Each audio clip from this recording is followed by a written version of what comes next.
किसी नगर में बिलाल पादक नामक एक धनिक रहता था। वह बहुत ही स्वार्थी व्यक्ति और सदाचार के कार्यों से कोसों दूर रहता था।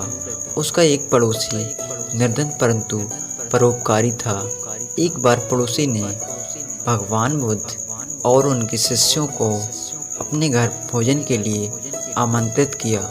पड़ोसी ने भी विचार किया कि इस महान अवसर पर अधिकाधिक लोगों को भोजन के लिए बुलाना चाहिए।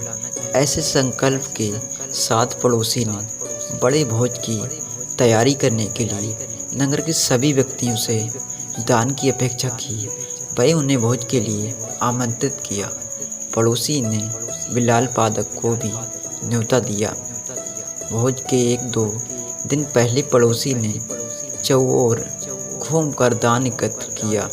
जिसकी जैसी सामर्थ्य थी उसने उतना दान दिया। जब बिलाल पादक ने पड़ोसी को घर घर जाकर दान की याचना करते हुए देखा तो मन ही मन में सोचा, इस आदमी ने खुद का पेट पालते तो बनता नहीं, फिर भी इसने इतने बड़े भिक्षु संघ और नागरिकों को भोजन के लिए आमंत्रित कर दिया।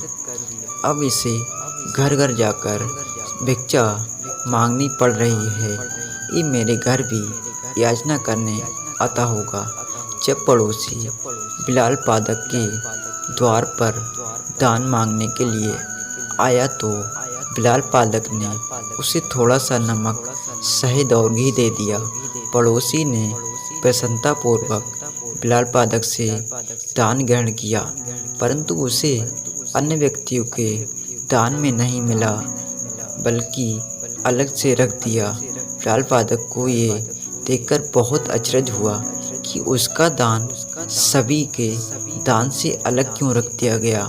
उसे ये लगा कि पड़ोसी ने सभी के सामने उसे लज्जित करने के लिए ऐसा किया, ताकि सभी ये देखें कि इतने धनी व्यक्ति ने कितना तुच्छ दान दिया है।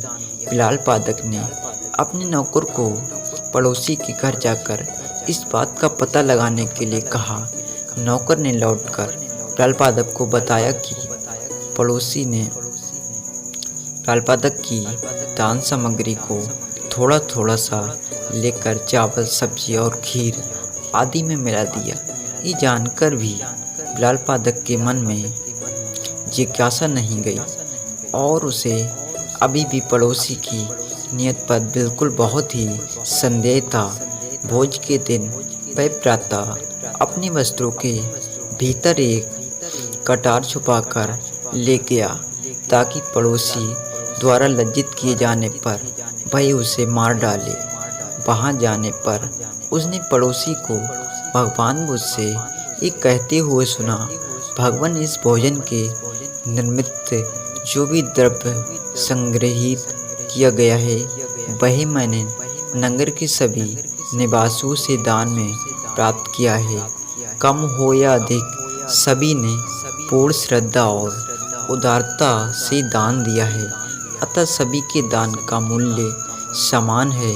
पड़ोसी के ये शब्द सुनकर बिलाल पादक को अपने विचारों की तुच्छता का बोध हुआ और उसने अपनी गलतियों के लिए सभी के समक्ष पड़ोसियों से क्षमा मांगी। बिलाल पादक के पश्चाताप के शब्दों को सुनकर बुद्ध ने वहां उपस्थित सभी व्यक्तियों से कहा, तुम्हारे द्वारा किया गया शुभ कर्म भले ही कितना ही छोटा हो, पर उसे तुच्छ मत जानो।